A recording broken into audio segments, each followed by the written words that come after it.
So good night, everybody. Thank you for coming. That was a fantastic introduction, Nikhil. Thank you for that. And you touched on a lot of things that I plan on speaking about. But I kind of wanted to give you some background of sort of where I'm coming from, and with this research, where it stems from, my interest in Guyana, my interest in Guyana's sort of racialized history, and my interest in flooding. So I'm originally from Miami. I'm probably one of the few people who can say that my family's been in Miami for several generations. My great-grandfather was born in Miami. And Miami floods like perhaps no other city in the world, even compared to Georgetown. We had with Hurricane Irma, and there are videos of this that are really fascinating. If you've seen Miami and you've seen the financial district, it's sort of a canyon city where you have these big buildings and very narrow streets. The river, the Miami River in the Atlantic Ocean, flooded to the extent that the streets became new rivers, that you could not see stop signs that are 7-8 feet tall because water was passing over them. And this is the sort of landscape that I grew up in, and it's not one that's dissimilar here. We have canals on every street. We have the ocean, we have sugar, we have the swamps in Guyana. And I noticed in reading the work of Rodney and Thomas and Hinson that there were three issues that always came up. One was the flood, one was sugar, and one was race. And nobody had really considered these three things together. Each had been part of the other story, but they were never sort of integrated in a way that made sense in explaining how they've been so pervasive throughout history, how they've been such a pervasive issue. So I guess that's sort of where I'm coming from. So I wanted to start with these sort of two quotes that I think summarize the political issue of sugar well. The first is from Anthony Trollope. He's a well-known Victorian novelist. He's less well-known for being a postmaster in Guyana, in British Guyana. And he wrote on his experience here in a book called The West Indies and the Spanish Main. And Guyana is part of the Spanish Main, not the West Indies for him. But he said that Guyana's government is a mild despotism tempered by sugar. And by this he meant that the governor has complete control, complete say over the operations. And the colonial office has complete control and complete say, and the people who live in Guyana don't really. But the sugar interests are able to temper this. They're able to say things that benefit the colony as a whole. A few years later, in sort of investigating reports that indentured Indian people in particular were not being treated well on the plantations, that they were being treated like slaves, Edward Jenkins commented that Trollope had it kind of correct, but that instead we might imagine Guyana as a despotism of sugar.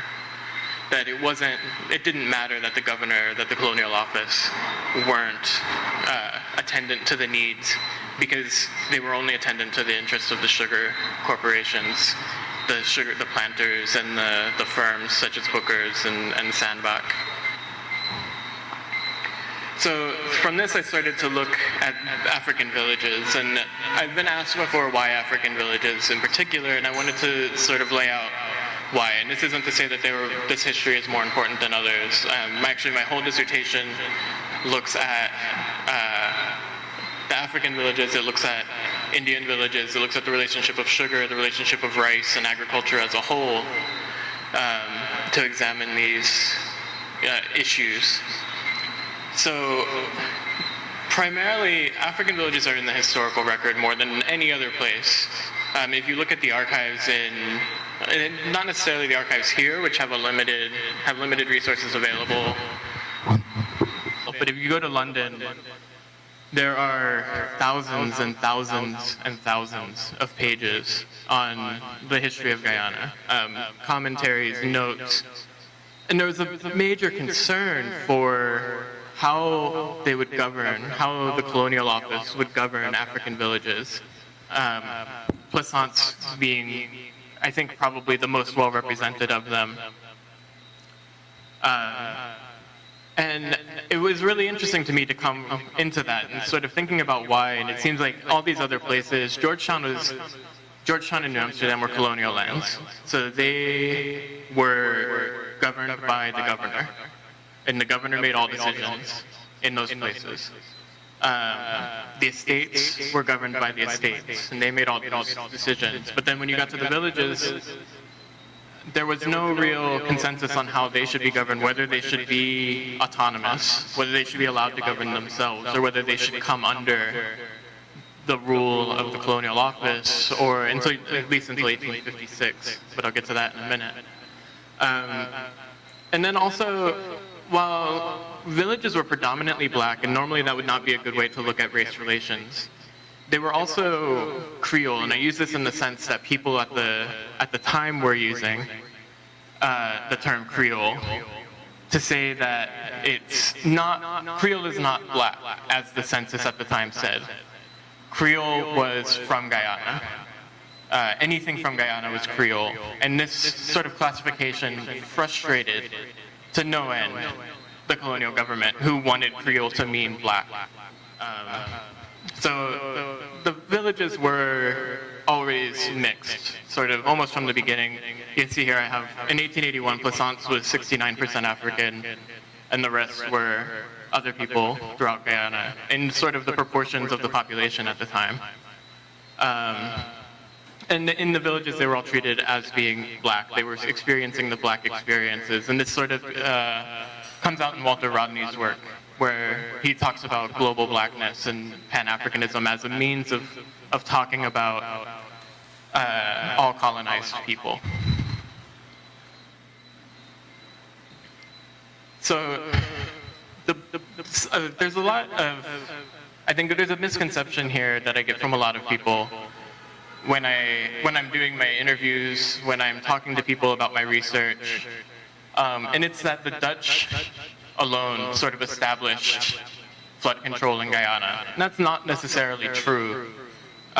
When the Dutch settled here, they settled upstream because they didn't have that many people, and because they were getting attacked by the Spanish and the English all the time. So it's easier for them to go upstream than it was for them to live on the coast.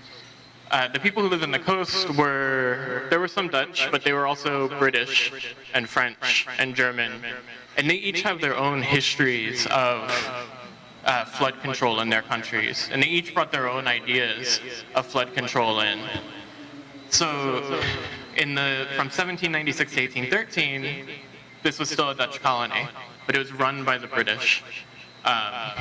And the British were starting to deal with the fact that it flooded in Kingston, which is now part of Georgetown, and in Stabroek, which is now part of Georgetown, and in all there were two, between this early period, between 1804, there were two estates that now are in the ocean, north of Kingston, of the Kingston neighborhood, north of the beach, basically.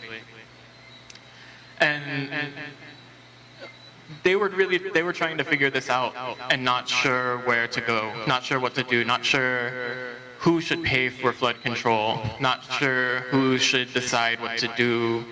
This area, for example, at the time was a plantation, and a fairly successful one. It was a French plantation. The British were running the country, but they were not they had no legal authority to run it. It was part of the Napoleonic Wars. So could they tell French planters what to do and who should pay for it? It wasn't a British colony, so the colonial office had no need to. It was mostly military, so should the War Office pay for it, flood control? They eventually settled this. But there were a few other floods that were really sort of detrimental to the growth of the colony early on. And again, you can see Plaisance stands out. So in 1847, Plaisance was flooded 1 mile inland from the seawall, which is a pretty significant amount of Plaisance at the time. They actually moved part of the village back after this flood because it was so bad. And then 2 years later, they had another flood when their front dam breached. And in this case, the governor actually penalized them for this front dam breach. Charged them, it's something like 28,000 British West Indies dollars at the time, which is several hundred thousand US now, to put a pump in. And then in 1855, and that pump is important, I'll come back to that. Then in 1855, you had the Great Kingston Flood, which flooded everything from Kingston to Ogle, and then also had small breaches all throughout the East Coast, and created the seawall that we now all know and love. And also out of that comes the Village Management Bill. And the Village Management Bill was created by, or requested by the villages themselves, but created by the Colonial Office and the governor and the sugar estates. And it was basically saying this is how the villages are going to be managed from now on. And part of that was to say that the villages had to pay for their sea defenses, and failures, as they had in the past been considered failures, would result in losing village land, and that village land could then be sold. And when the few cases where this was the case, it was sold to adjacent sugar estates, who then incorporated all the people in the village back into the plantation system.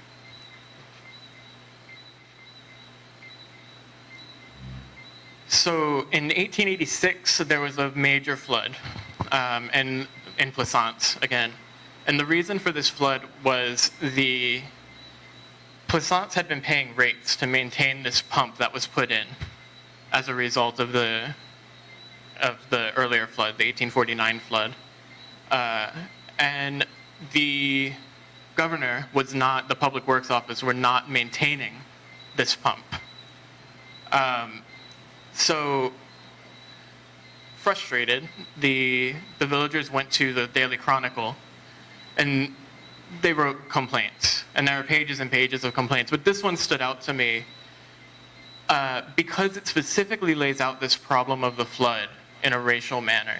And it places the blame on the flood in the white colonial government in failing villages.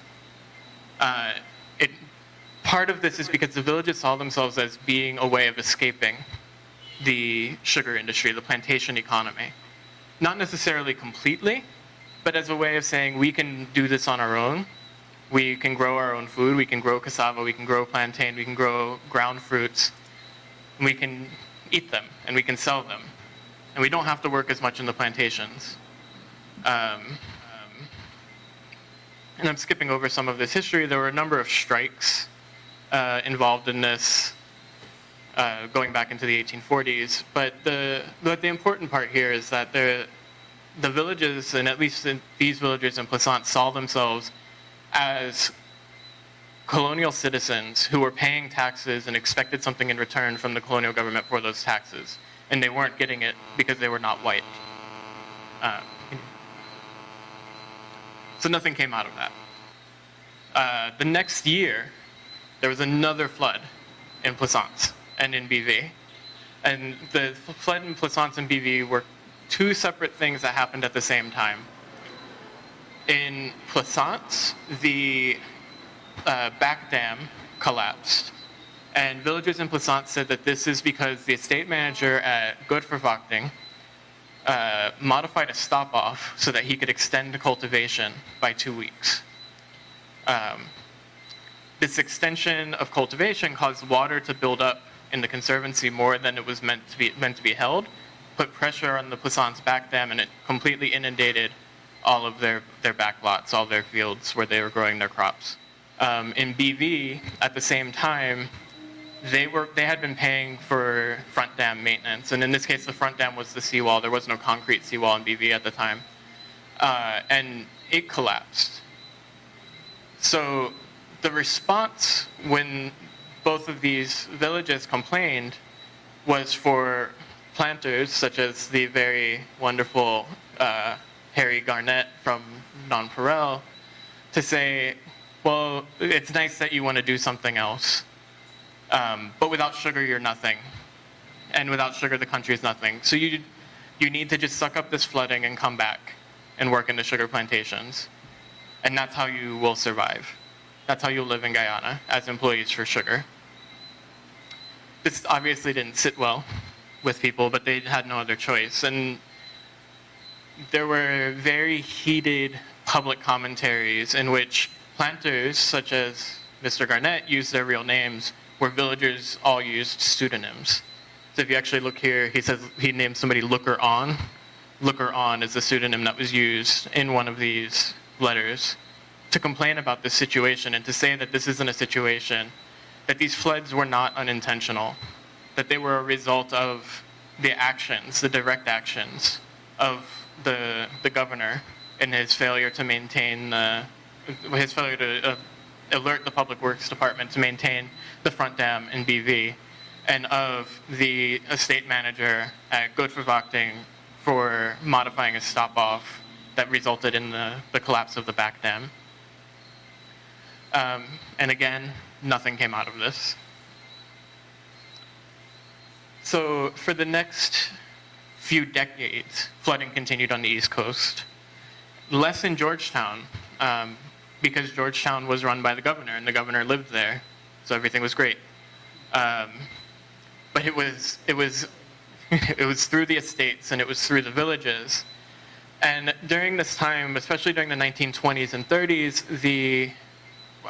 and this picture, just so you are aware of the context, this is somewhere on the East Coast. There wasn't a specific place named, but based on the context of where it is in the archives, I would say that it's either in Plaisance, BV, or Buxton. The estates were saying that they were no longer profiting off of sugar. Sugar was not a profitable industry in Guyana any longer. They couldn't afford to maintain their defenses. So they worked with the colonial office to determine, can you go to the next one? To determine what should be done. Part of this was the empowerment of new lands for rice. So here there's a flood in Mahaica Berbice, in the area that would become part of the MMA scheme eventually. It has its origins in this same 1923 flood. You can go to the next. So they're wondering what they should do. Flooding was a colonial issue. It wasn't an issue of just the estates, of just the villages, or of just the colonial office. It was a colonial issue, meaning it was for everybody involved. And they counted a colonial issue as anything that affected everybody who lived within 10 miles of the coast. So from the ocean, 10 miles back along a line was considered colonial, and flooding was affecting that. So the scheme that they came up with was that the villagers who had been taking loans to pay for their sea defenses already should have to pay the same tax rate that the estates have to pay, which is a per acre tax rate. The estates had a lot more sugar under cultivation, so they were profiting off of their sugar, off of their land. The villages were not commercial, but they were expected to pay the same rate, which was 50 cents per acre, and this is again British West Indies dollars. They're really hard to convert. But it's 50 cents per acre in East Coast Demerara, and it was 60 cents per acre in West Coast Demerara. And this was at almost entirely, and I say almost entirely because the governor didn't object, so kind of the governor as well, but it was almost entirely Booker McConnell and Sandbach Parker who decided this. Initially, the initial proposal was that the villages would not have to pay anything, and that the estates would pay this rate of 50 cents per acre, and the villages could continue paying their rates. When I say they wouldn't pay anything, they wouldn't pay anything additional. They'd continue paying the rates that they're already paying, and that would be enough revenue to pay for all sea defense and maintenance. Drainage and irrigation would stay with the villages and with the estates, but sea defense, maintenance of sea defense infrastructure would be part, and sluices and cokers would be part of the government's Public Works Department. So there was also at this time a massive unemployment problem, mostly with Afro-Guyanese people. And part of the problem was not necessarily that people were unemployed. The unemployment rate was actually fairly low for what you would consider something needing public relief. It was about 6-7%. But people were underemployed. The estates, to save money, were hiring more people to work, but only working them shorter periods of time and paying them less money. So people couldn't afford food, they couldn't afford their rates, they couldn't afford any of this. And so the government was starting to get concerned. So one of their solutions was, we will hire people from the villages to build sea defense works. Those works will be paid for by the villages themselves, so we're not actually giving a direct loan, and by the estates. We're not giving a direct loan to the estates and to the villages, they're helping themselves.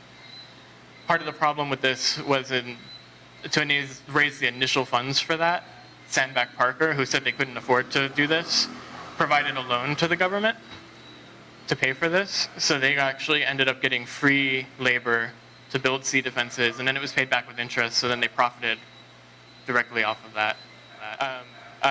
The other problem was the villages were already paying back their debts. So now they're accumulating more debts for their own labor that they would have to pay back in addition. Not a good situation to be in. Eventually, things changed, especially with the creation of the Indian villages, which if you aren't aware, I'm sure most of you are, because Guyanese people have an amazing knowledge of their history that people in the United States absolutely do not have. But the government at the time, at the end of the indenture, the first indentures were ending probably around 1860 or so. They couldn't afford to send people back to India like they were supposed to.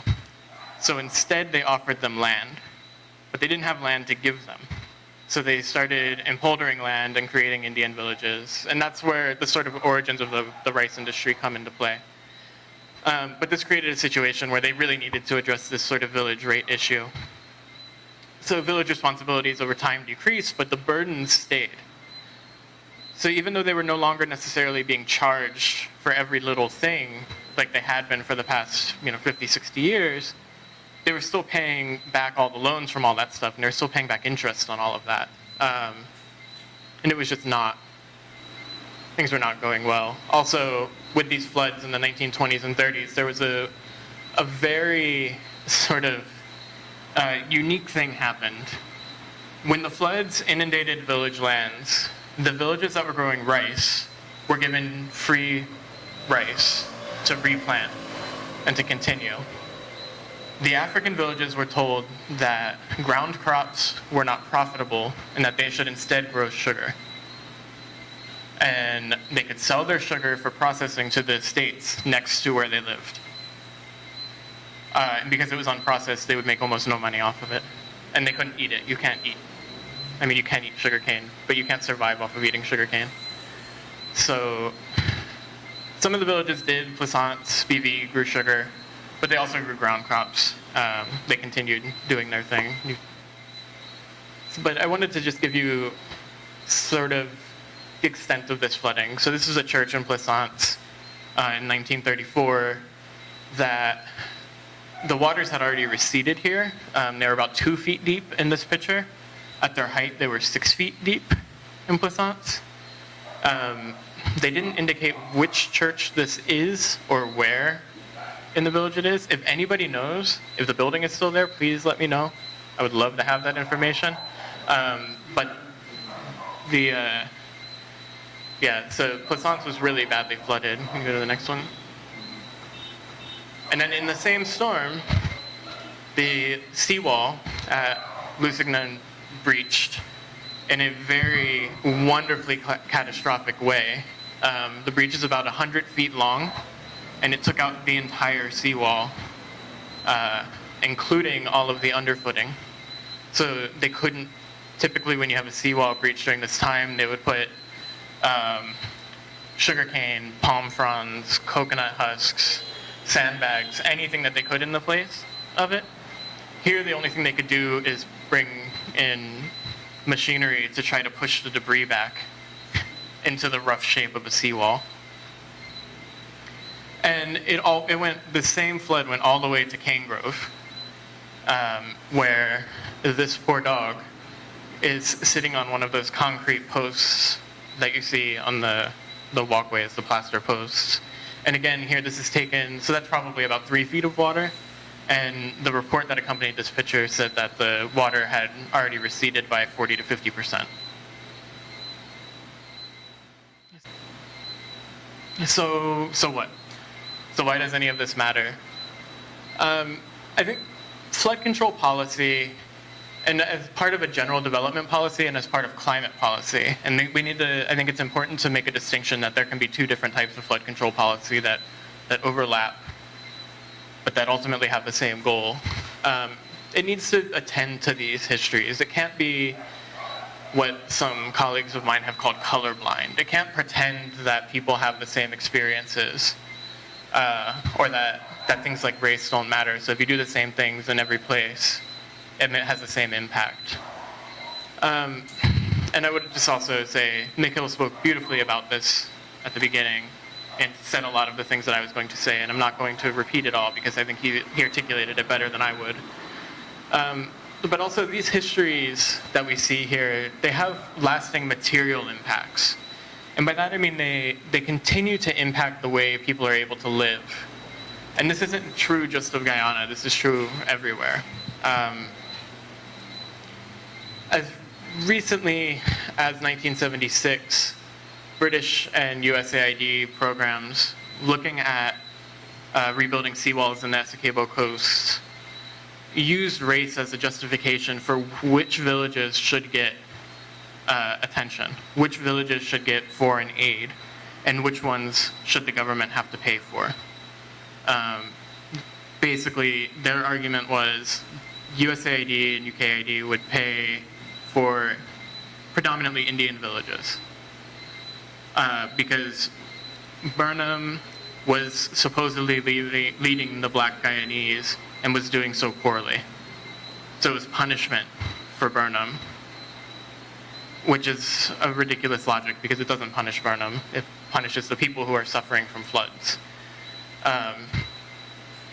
And in the 90s and 2000s, if you look at the statements from both the PPP and the PNC, they're both framing flooding and flood response in terms of racial issues. And most of the people that I've spoken to have said that they don't see things the way that these two parties have seen things, but that this is a way of appealing to a political base that sees difference based on race.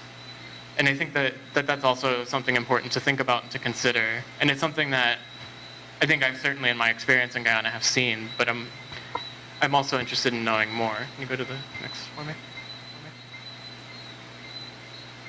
So what I'm doing here now and for the next few weeks while I'm still here is I'm interviewing people to find out what are people's experiences with flooding recently.